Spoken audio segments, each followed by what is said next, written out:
Boa noite. O diabetes é atualmente uma das principais preocupações da Organização Mundial da Saúde. A OMS escolheu o diabetes como tema para o dia 7 de abril, que é o Dia Mundial da Saúde. Por que diabetes merece tanta atenção atualmente? São 415 milhões de adultos afetados pela doença, 4 vezes mais pessoas com diabetes do que em 1980. Em países como o Brasil e Estados Unidos, o percentual de diabéticos já passa de 9%. Alimentação incorreta, sedentarismo, estresse são fatores que, associados, podem acelerar o agravamento do diabetes.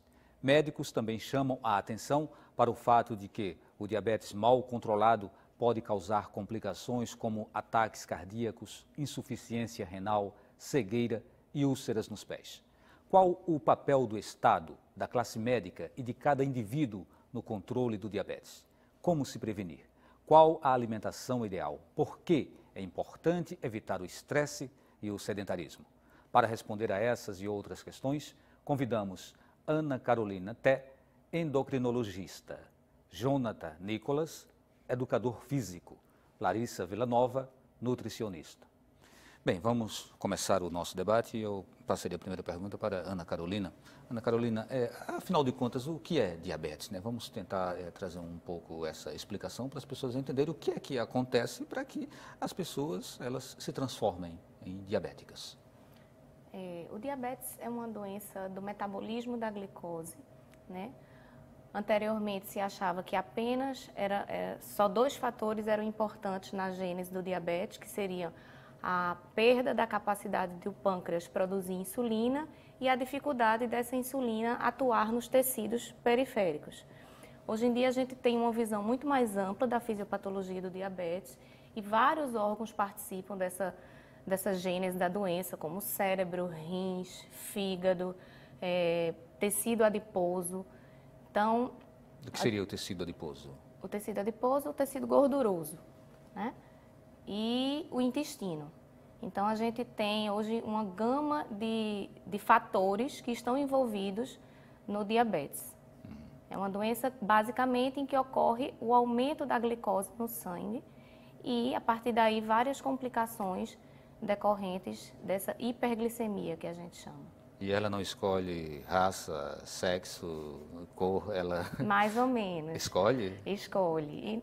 E existe um fator de risco que é a etnia, né? Então, no Brasil, isso não é tão pronunciado, porque nossa raça é muito misturada, mas em países como Estados Unidos, pessoas afrodescendentes, hispânicos, africanos, têm mais predisposição ao diabetes. Por quê, doutora? É uma questão de raça, de etnia, né, da genética. Os hispânicos e os afro-americanos têm mais risco de diabetes. Então Nós somos considerados latinos, né? Então, também estamos num risco maior do que a população geral do mundo. Então, precisamos ficar mais atentos ainda. Em termos de sexo, não há diferença. Certo, certo. Jonathan, a gente falou aqui logo na abertura, né, que o número hoje de diabéticos em países como Brasil e Estados Unidos já passa de 9%. E é um número bastante considerável, né? Você tem uma população com esse percentual afetada. Por que esse número ele é tão grande e por que tem crescido tanto? Basicamente, a fisiopatologia está relacionada, esse grande aumento, ao sedentarismo. O sedentarismo hoje é uma doença, é um estado onde mata mais do que o próprio tabagismo, por exemplo. E principalmente no diabético tipo 2, que a sua abrangência, a sua epidemiologia é bem maior do que a diabetes tipo 1, é bem relacionada ao sedentarismo. Porque o sedentarismo traz o aumento do peso corporal, do seu perfil de gordura corporal, traz problemas cardiovasculares, tais como hipertensão, e a sua fisiopatogênese da diabetes tipo 2, principalmente, é a resistência à insulina. A resistência à insulina é provocada pelaquela capa de gordura que não deixa com que o receptor se interaja de uma maneira efetiva com a glicose, que ela precisa ser levada lá para a célula. Então, basicamente, o sedentarismo e a inatividade física, ela está sendo o carro-chefe da patogênese da diabetes tipo 2, que é mais pronunciada no nosso Brasil. É claro que a gente vai voltar muito ainda a você, Jonathan, né? Você como educador físico e também a Larissa como nutricionista, mas é só para dar uma introdução, Larissa, ele fala da questão do sedentarismo. Tem uma outra questão também que é muito séria, que é a alimentação. Gostaria que você falasse sobre isso. Isso. Hoje em dia, devido à modernidade, as pessoas muitas vezes consomem muito fast food. Então, aquela comida rápida, que é realmente rica em gordura e rica muito em carboidrato, que o carboidrato hoje já se sabe que é o nutriente que mais afeta a glicose das pessoas, né? Principalmente os diabéticos. E além disso, esses alimentos eles engordam bastante, engordam facilmente. Então, além de engordar, né, eles também ocasionam um pico na glicose e o que predispõe ao diabetes, porque está junto muitas vezes com o sedentarismo. Então, essas pessoas, muitas vezes que consomem o fast food, elas também são sedentárias, têm fatores de risco. Então, tudo isso pode predispor ao diabetes, principalmente a diabetes tipo 2. Doutora Ana Carolina, poderia falar um pouco sobre essas diferenças que existem nos tipos de diabetes? Sim. O diabetes tipo 2 é o diabetes mais comum, representa em torno de 85% de todos os casos de diabetes. Tá? E é o que está relacionado com a obesidade, principalmente, né? Que vem de uma má alimentação e do sedentarismo. E a obesidade é o principal fator de risco para o diabetes tipo 2. Ela é causada por isso que eu lhe falei em relação a todos esses órgãos, fígado, rim, pâncreas, intestino, toda a interação de todos esses fatores. O diabetes tipo 1 é um diabetes imune, autoimune.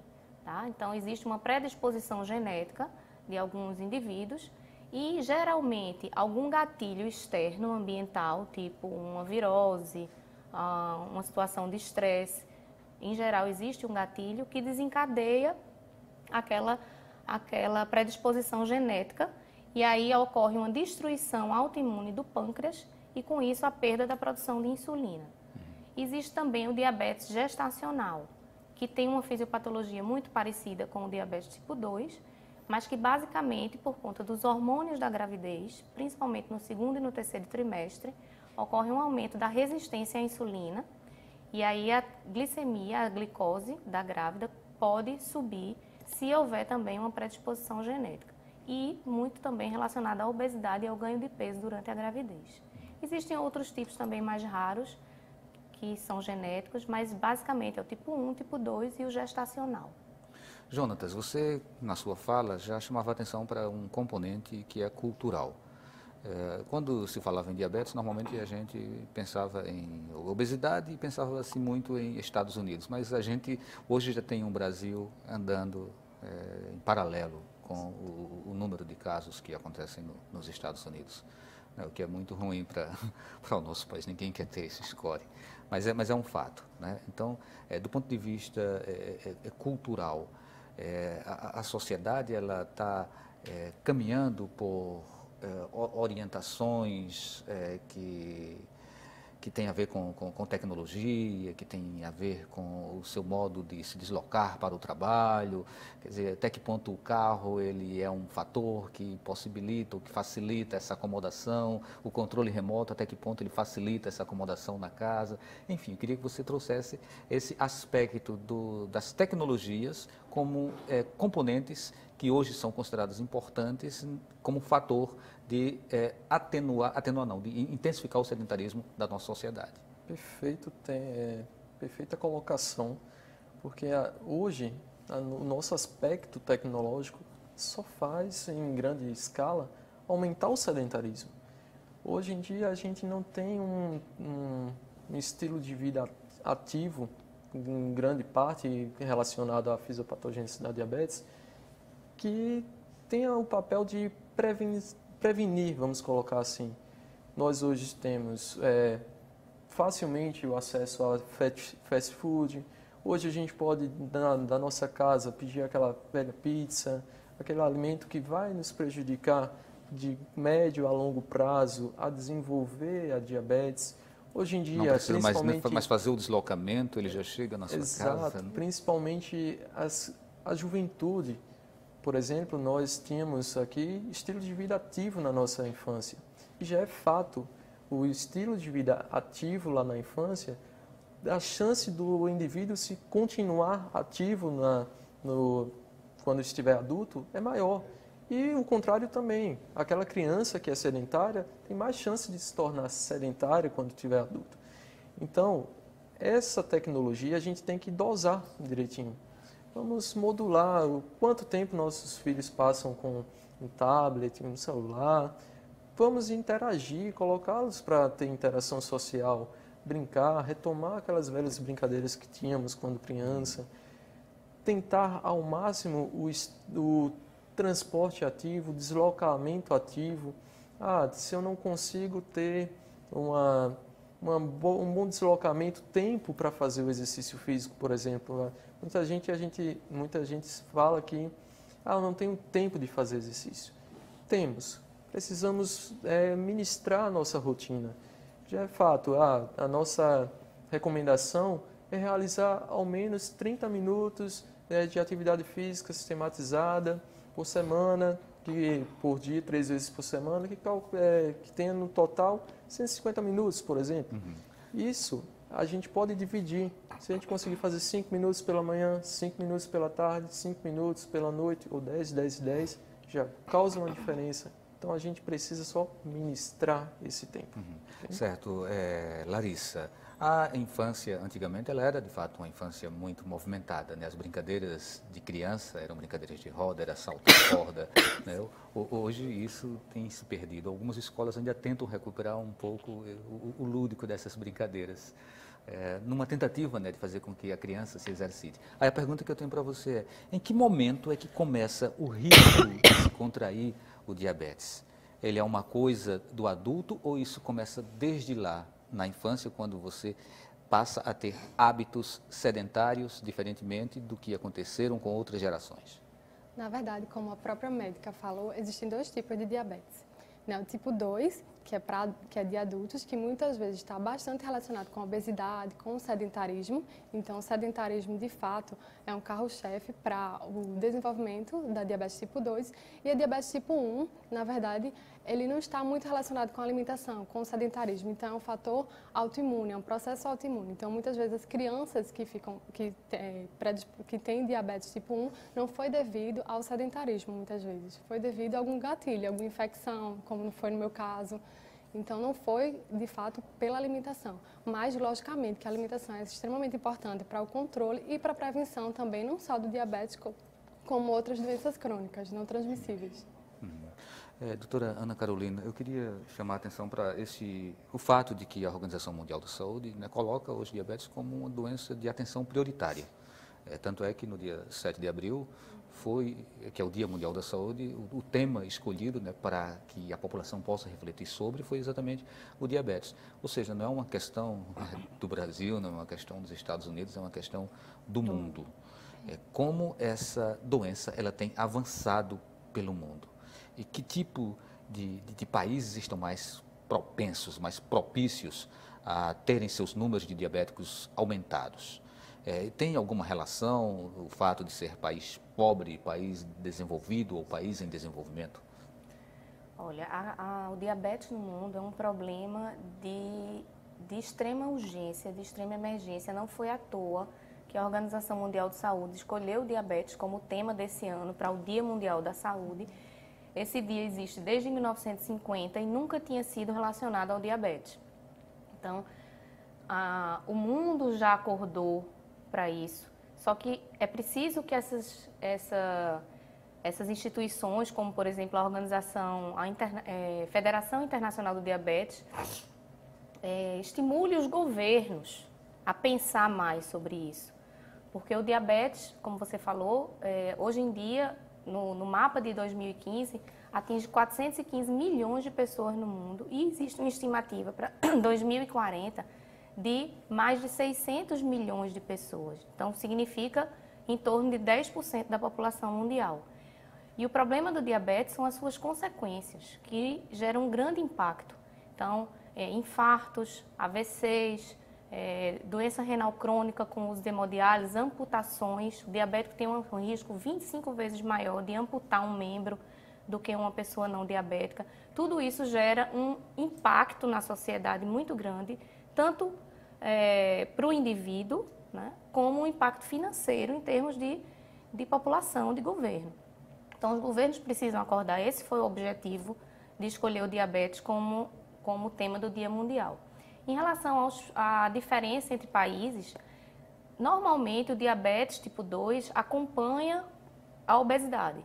Então, os países onde existe mais obesidade, você vai encontrar mais diabetes. Então, os países da América Latina, os Estados Unidos, tá? Alguns países, e os países mais pobres, os países emergentes, eles têm um risco muito maior de obesidade e de diabetes do que os países já desenvolvidos, né? De surgir mais casos.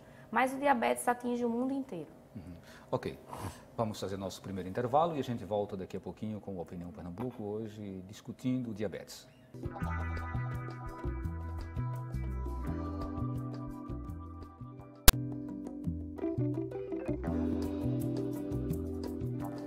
O Opinião Pernambuco está de volta com o tema diabetes. Participam Ana Carolina Té, endocrinologista, Jonatas Nicolas, educador físico, Larissa Villanova, nutricionista. Bom, Larissa, você já falou no bloco anterior, né, que você tem diabetes e você convive, né, com o diabetes. Mas aí é preciso ter uma alimentação muito adequada, né, para você ter uma vida saudável. Que alimentação adequada é essa? Como você compõe a sua alimentação? Hoje se utiliza a técnica de contagem de carboidrato, que é até recomendada pela Sociedade Brasileira de Diabetes, onde o diabético ele vai contabilizar a quantidade de carboidrato e assim tomar insulina ou medicamento, junto, logicamente, com uma equipe de médico, né, endocrinologista, que vai ajustar a insulina, com a nutricionista e o educador físico também, com a questão do treino.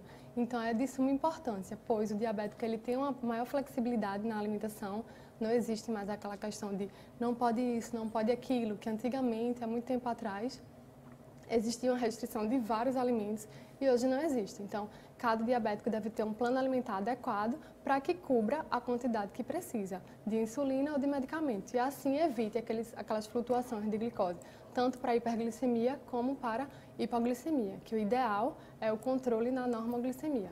Quer dizer, não existe uma regra única não. Para todo mundo. Cada pessoa deve ter seu plano. Isso, todo mundo deve ter um plano, mas baseado na contagem de carboidrato, que é a técnica mais inovadora, que na verdade faz em média 20 anos que chegou aqui no Brasil e está sendo utilizado muito pelos diabéticos.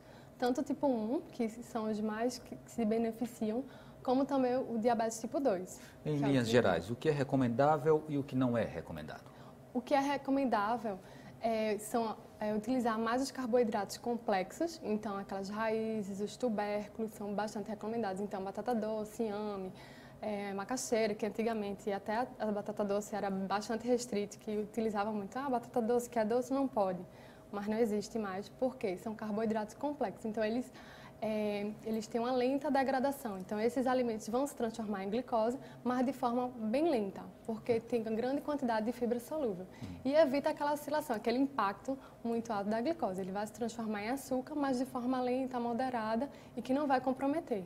E para isso também vai ter o remédio ou a insulina. Eu conheço uma senhora que não come macaxeira, nem come inhame, nem come batata, muito menos batata doce, que ela diz que é massa. No entanto, ela come pão.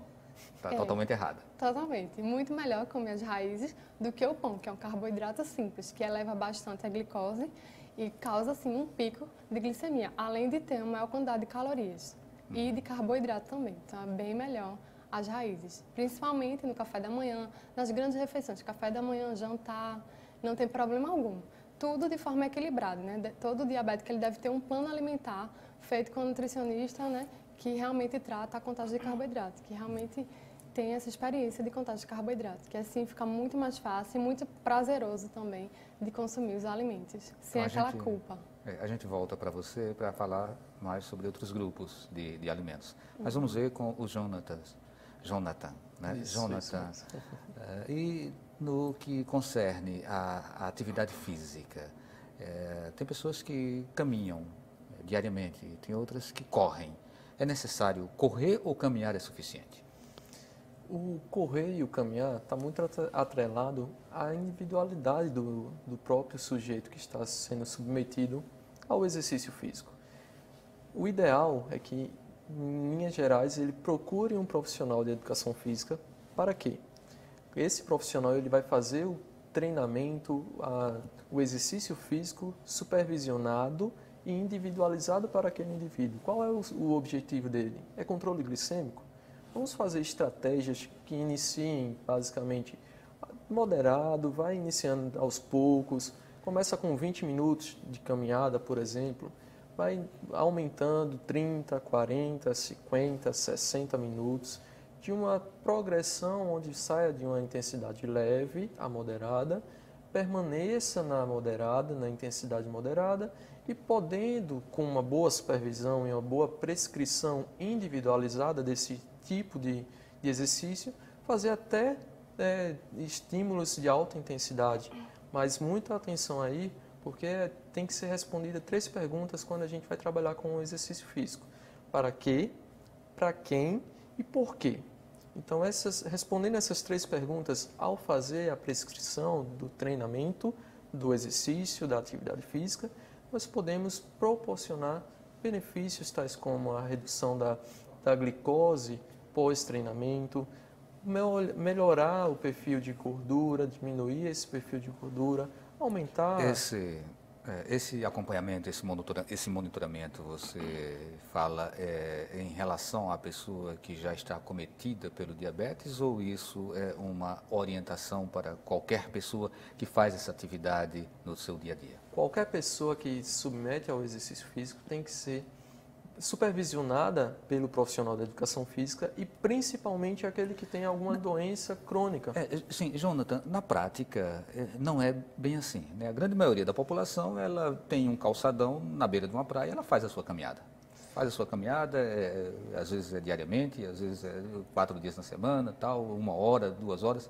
Essas pessoas, elas estão erradas, elas devem dar uma parada, procurar o profissional para poder darem prosseguimento a essa sua vida de atividade? É recomendado, até por grandes referências no exercício físico, a caminhada. A gente sabe que quanto maior o risco, maior é o benefício também. Então a caminhada ela fica no intermédio de baixo risco, que promove os benefícios também. O deslocamento ativo é um tipo de caminhada que promove benefícios. Mas eu aconselho sempre, vai fazer o exercício físico, procure um profissional da educação física, porque ele vai maximizar os benefícios e diminuir qualquer tipo de risco. E aí eu coloco o risco. Faço atenção a esse risco, por quê? Por exemplo, na diabetes. A gente sabe que a incidência só faz aumentar, mas também tem muitas pessoas que têm a diabetes, mas não sabem do diagnóstico. Então, isso daí é uma peculiaridade que nós, profissionais da saúde, profissional da educação física, profissional da medicina, profissional da nutrição, temos como responsabilidade educar a população a ser supervisionada pelo profissional da educação física. Ok. Eu ia entrar no outro tópico, mas assim você já puxou esse ponto aí do desconhecimento. Às vezes você tem o problema e não saber. E me parece que isso é uma coisa muito séria. Isso pode, inclusive, repercutir em subnotificações, né? De repente, a gente pode estar apresentando um número aí que já é extremo, que já é muito alto, e esse número ser maior ainda. O que as pessoas devem fazer para não fazerem parte desse grupo que não sabe que tem a doença e que, no entanto, tem, doutora Ana Carolina? Esse ponto é muito importante, porque estima-se que aproximadamente 50% das pessoas que têm diabetes não sabem que são portadores da doença. Então, imagine uma doença silenciosa, a diabetes não dói, não incomoda, né, até um certo nível de glicose no sangue, e 50% das pessoas simplesmente não sabem que tem e a doença está lá, gerando todas as suas complicações. E por que não sabem?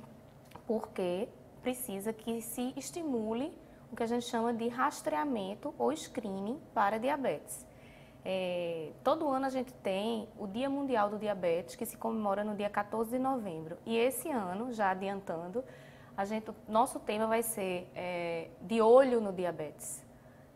Por que esse nome? Porque o objetivo é estimular o screening, estimular a pesquisar ativamente essas pessoas que estão sem diagnóstico. Então, basta uma simples dosagem de glicose né? Indivíduos, principalmente nos indivíduos suscetíveis, os obesos, os sedentários, as pessoas com hipertensão.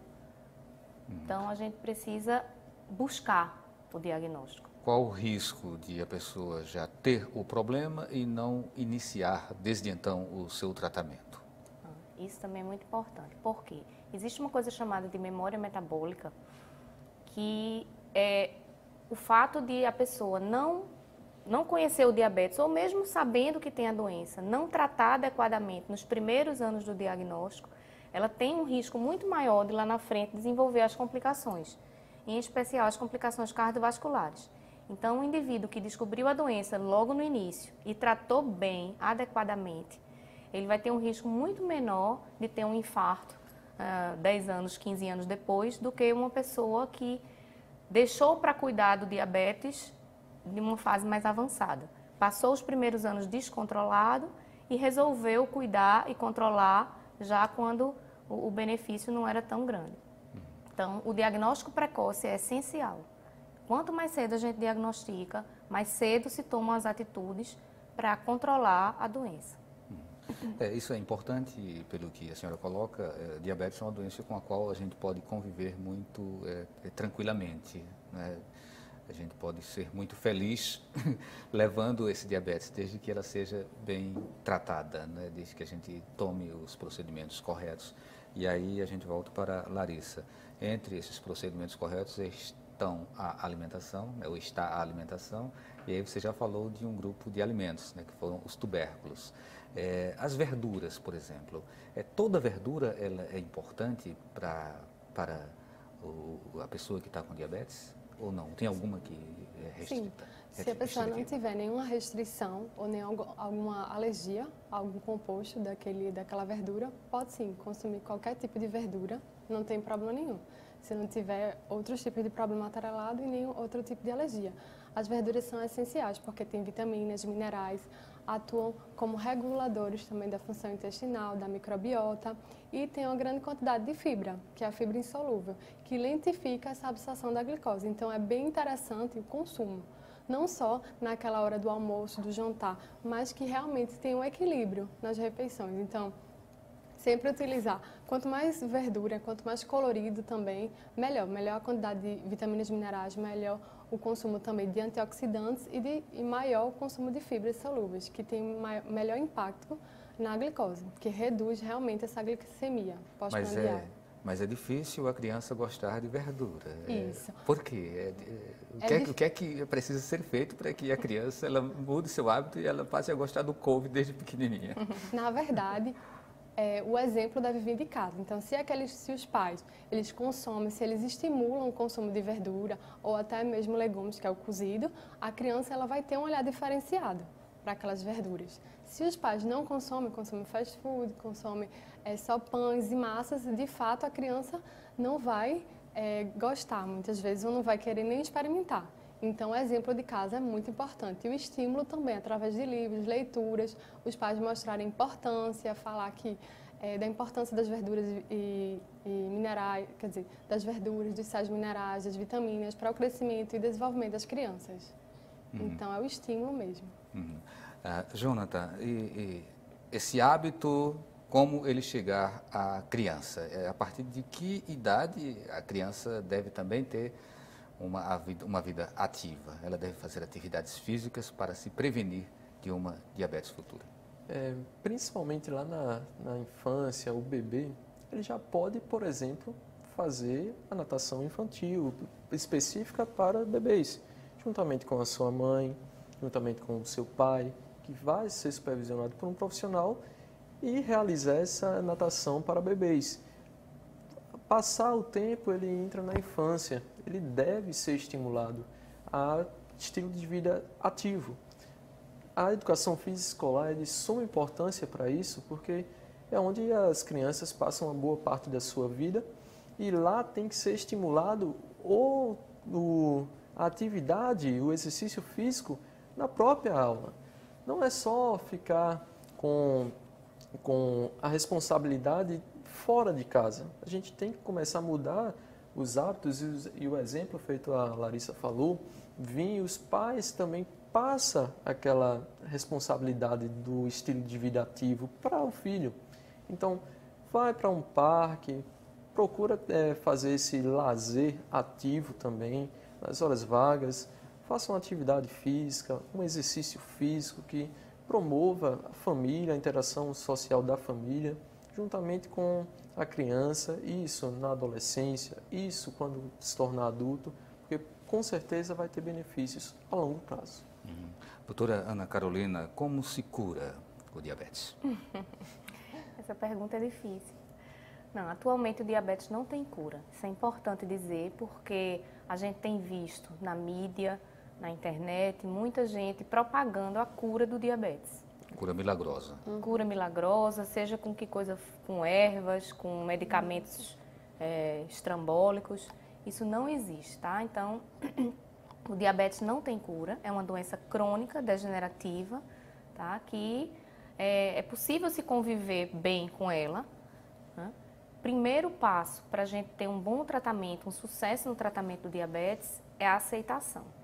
Então, tanto o diabetes tipo 1 quanto o tipo 2, ele precisa aceitar que tem aquela doença, aceitar que não é apenas uma glicose alta, não é apenas meu açúcar está alto, eu não tenho diabetes, né? Não é bem assim. A partir da aceitação é que o paciente vai ter a consciência de que precisa tratar. Tratando bem, a gente convive anos e anos. Existem diabéticos tipo 1 com 30, 40 anos de doença sem nenhum tipo de complicação. Então, é possível perfeitamente conviver, mas curar ainda não existe. Alguns tipos de diabetes tipo 2, alguns pacientes com diabetes tipo 2, muito no início da doença, que são muito obesos, se perderem peso significativamente, uma perda de peso substancial, que pode ser com dieta e atividade física apenas, ou dieta, atividade física e uma cirurgia bariátrica, alguns deles podem passar um bom tempo, entre aspas, curados do diabetes. Mas a gente vê que muitos pacientes, até mesmo que tenham esse diagnóstico de cura depois da cirurgia bariátrica, lá na frente vão aparecer de novo com diabetes. Então, eu acho que é precoce, é irresponsável falar em cura. Ok. Vamos a mais um intervalo e a gente volta daqui a pouquinho com o Opinião Pernambuco.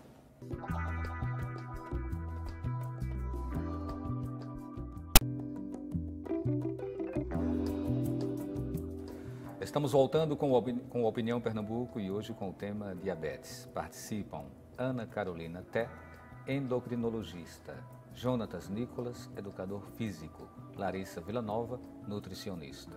E temos aqui algumas perguntas do público. O Carlos Alberto do Arruda, ele fala: sou diabético e pratico atividades físicas frequentes. Estou perdendo peso por conta dos exercícios. Existe algum suplemento tipo whey protein para o meu caso? Bom, a questão particular do whey protein, eu acho que a Larissa pode responder melhor.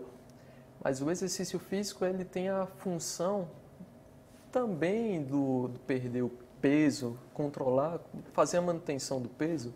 Mas depende, Carlos, de como você está realizando esse exercício físico. Prioritariamente, você está medindo a glicemia pré e pós-treino? Será que está havendo uma descompensação? Será que você está compensado? O estímulo que o exercício está sendo ofertado para você é aquele estímulo ideal?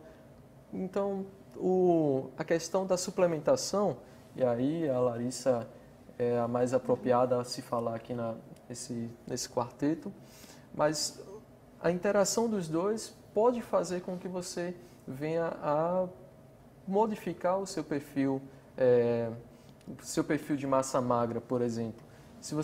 A gente quando fala do perder o peso, lembremos que não é só a valência da gordura em si.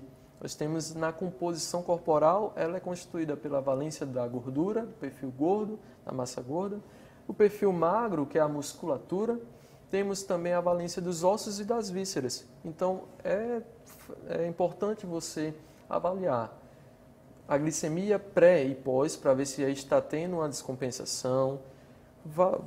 Visite o seu endocrinologista para ver como está a sua hemoglobina glicada. Procure o seu profissional da nutrição que aí sim ele é o profissional especialista para realizar essa sua suplementação de whey protein, se realmente precisa dessa suplementação. Precisa? No exercício físico, o pessoal pensa que é muito, faço exercício, preciso tomar suplementação. E não é assim. Não Como é é? assim. Como é? Na Deve ser, verdade, Larissa. o ideal é ir para nutricionista, para o médico e também para um educador físico e aí realizar uma consulta nutricional. Porque na consulta nutricional é verificada a anamnese, né? Então o paciente vai dizer o que consome, então a gente vai perceber se realmente tem um déficit calórico proteico e também vai verificar a composição corporal através da bioimpedância, através das dobras, que também pode ser feito com o educador físico. Então a gente vai saber se realmente tem grande quantidade de massa magra, tem grande quantidade de massa gorda. Isso também é bem importante, porque é muito diferente a gente só olhar o peso. Hoje a gente já percebe a importância de olhar a composição corporal e não só o peso. O peso não nos diz muita coisa, porque, por exemplo, uma pessoa com 80 quilos pode ser fisiculturista, um exemplo, né? De uma categoria mais baixa. E uma pessoa de 80 quilos, se for baixinha, pode ser obesa. Então, peso por si só não se fala muito. E também, aliado a isso, a essa anamnese, né, essa avaliação da composição corporal, deve-se fazer justamente a avaliação nutricional. Então, a partir daí que a gente vai saber se realmente está consumindo a quantidade de proteína adequada ou se de fato precisa de algum suplemento, como o whey protein, como a creatinina e tem muitos outros suplementos para ganho de massa muscular. A gente precisa dar uma acelerada nessas respostas agora, porque senão vamos deixar muita gente de fora. Eu tenho o Edson Leandro, de Casa Amarela, fala, tenho 47 anos e minha taxa de glicose é 110. Sou diabético? Se essa taxa de glicose for ter sido feita em jejum, ele é considerado pré-diabético, né? Na verdade, é preciso ter uma repetição desse exame para a gente confirmar, mas esse valor 110, ele está entre 99 e 126. A partir de 126 é que a gente considera diabetes, glicemia de jejum. 110 é uma glicemia de jejum alterada e já é uma predisposição a desenvolver o diabetes. Quando chega em 100, há uma tendência de disparar rapidamente para chegar nesse 126? Nem sempre. Essa evolução do pré-diabetes para o diabetes não é inexorável. Então, é nesse ponto que é fundamental a mudança do estilo de vida, com a dieta e com a atividade física, para tentar reverter. Ok. Tem uma pergunta aqui do Fernando Santana, não sei quem de vocês vai querer responder, mas ele pergunta, qual bebida é menos prejudicial para o diabético? Na verdade, o uísque. O uísque é menos prejudicial para o diabetes, ele tem o menor pico. A cerveja, realmente, uma cerveja já se viu que ele sobe tanto quanto um pão. E o vinho? E o vinho sobe, mas depende também do teor do vinho. Se for vinho branco, se for vinho, o vinho normal, vinho seco. Então, depende muito a questão do vinho. Aqui tem menor impacto. O vinho suave ou doce, ele é mais prejudicial do que o vinho seco? Um pouco mais. Isso por conta do açúcar ou por outra composição? Porque depende do teor também, da quantidade da uva. A quantidade da uva vai, a maturação também, quanto tempo ficou estocado, mas o vinho realmente tem um impacto. A gente falou agora de doce, né, menos doce, o vinho suave, o vinho seco.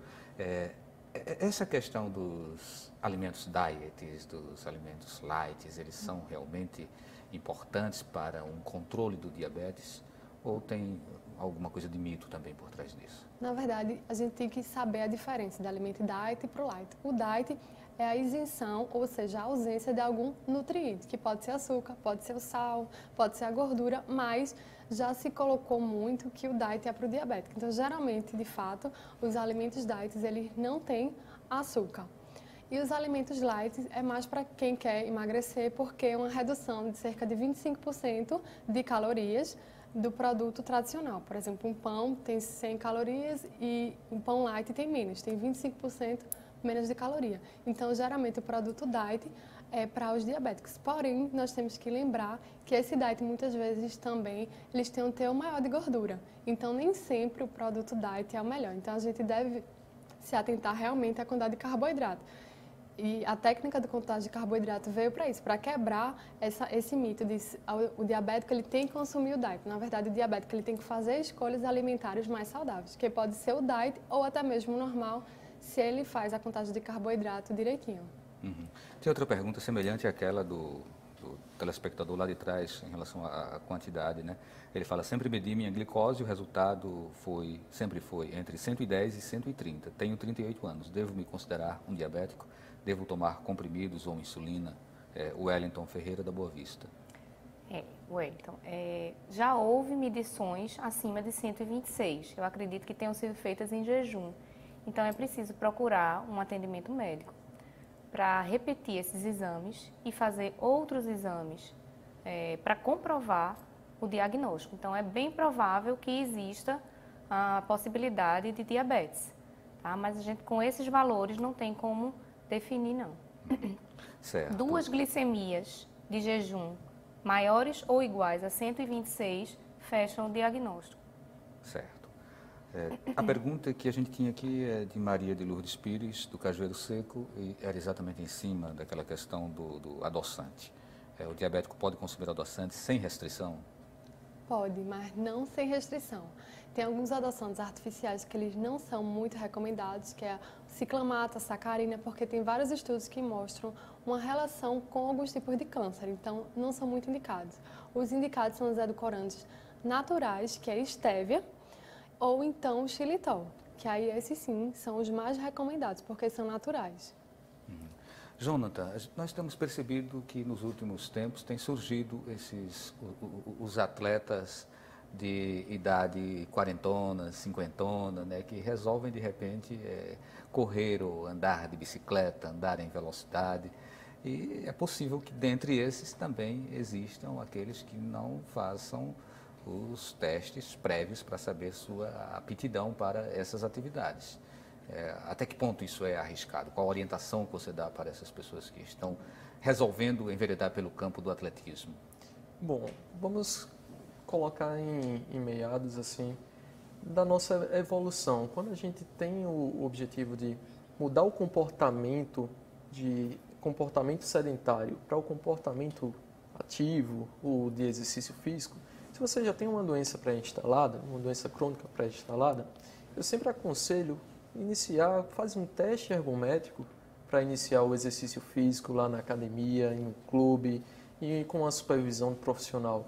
Realize esse teste ergométrico, porque ele vai avaliar o seu perfil de condição cardiorrespiratória, ele vai avaliar principalmente o perfil de eletrocardiograma, se você tem alguma disfunção miocárdica, e a partir dele nós profissionais de educação física, tem como prescrever, tem a ferramenta para prescrever um treino aeróbico, por exemplo, com mais efetividade. Se você procura, eu não quero fazer o exercício aeróbico, mas eu quero fazer a musculação, procure um profissional da educação física, que nós devemos fazer a avaliação específica para aquilo. A gente precisa fazer a avaliação de aptidão neuromotora, por exemplo, perfil de composição corporal, flexibilidade. Nesse caso, não deve ser o esporte que a pessoa queira, deve ser o esporte que a pessoa tenha condição de fazer. Exatamente.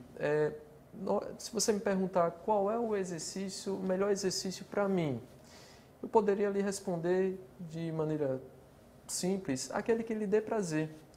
Mas você precisa realizar esse exercício físico de maneira supervisionada, porque nós, profissionais da educação física, devemos modular qual é o melhor estímulo para você. Você gosta da musculação?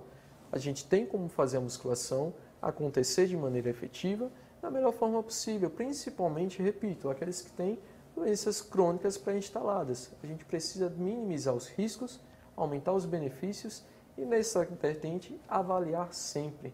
Não tem como eu comprovar ou demonstrar um benefício se eu não faço uma avaliação física relacionada à saúde. E o que é essa avaliação física? Teste ergométrico, fazer uma composição corporal, bioimpedância, dobra cutânea, estometria óssea para diagnóstico de osteoporose e composição corporal. Então, sempre avaliar para poder comprovar os resultados vindo do exercício físico. Pessoas nessa idade que resolvem fazer atividade física necessariamente precisam de uma avaliação médica, de um clínico geral ou de um cardiologista, para exatamente pesquisar possíveis doenças, né? Pode passar batido um diabetes, então é preciso dosar a glicose, às vezes colesterol, avaliar a pressão arterial, frequência cardíaca, um teste ergométrico é essencial. Então, uma pessoa que resolve fazer atividade física aos 40, 50 anos precisa de uma avaliação global antes de se aventurar. Certo. A senhora falou, em outro momento, ainda nesse programa, né, de que o diabetes não tem cura. Não tem cura, mas é possível você conviver com o diabetes, tal. No entanto, algumas curas elas não acontecem da maneira correta. E por displicência, às vezes, do próprio indivíduo, né, que relaxa em algumas orientações. Quais são os riscos decorrentes de um diabetes mal curada, mal acompanhada, maltratada? Curada não, porque curada você já falou que não existe, mas que tem um tratamento equivocado. Veja só, é exatamente isso que é o grande impacto do diabetes no mundo. Então, por que a gente precisa baixar a glicose? Porque já foi mais do que demonstrado que o aumento da glicose no sangue leva a diversas complicações, né? Existem complicações de pequenos vasos, que são a nefropatia diabética, a retinopatia diabética e a neuropatia diabética. Então, trocando para uma linguagem mais leiga, doutora, linguagem mais simples, o diabetes descontrolado ao longo do tempo leva a lesão dos nervos, principalmente nas pernas, tá? Lesão dos rins, com chance de levar o paciente para a hemodiálise, e danifica também a retina, a visão. Então, existe perda de visão. O diabetes é considerado a principal causa de cegueira no mundo. É a principal causa de hemodiálise no mundo. E é a principal causa de amputação que não seja decorrente de acidente no mundo. Então, além disso, existe também um risco de 4 a 6 vezes mais do paciente ter um infarto ou de ter um AVC, que a gente chama de doenças cardiovasculares. E é a principal causa de morte do mundo inteiro e principalmente do diabético. É o AVC, é o infarto. Então, todas essas complicações são decorrentes do tratamento inadequado. Vamos voltar para a Larissa. Qual a fruta que faz mal para o diabetes tipo 2? A pergunta é de Genilda, de Cidade Tabajara. Na verdade, não existe mais nenhuma fruta que é restrita. Tudo deve ser consumido de forma moderada, em quantidade moderada. Então, o diabético, o que ele faz? O controle do dedo, né? A ponta do dedo, a glicemia capilar. E tem um plano alimentar adequado, ele pode consumir todas as frutas. Mas em quantidade banana madura, que é pequena. bem docinha. Isso, mas saputi também, que é muito doce. Na verdade, ele pode consumir todas, até se ele quiser uma jaca. Mas se ele fizer, de fato, a contagem de carboidrato, se ele souber compensar com a quantidade de insulina, se ele estiver tomando remédio de forma equilibrada, então o nutricionista, através da anamnese, ele vai contabilizar quanto de carboidrato ele vai precisar naquela refeição. Por exemplo, um lanche até 15 gramas. Então, o diabético ele pode escolher uma fruta até 15 gramas.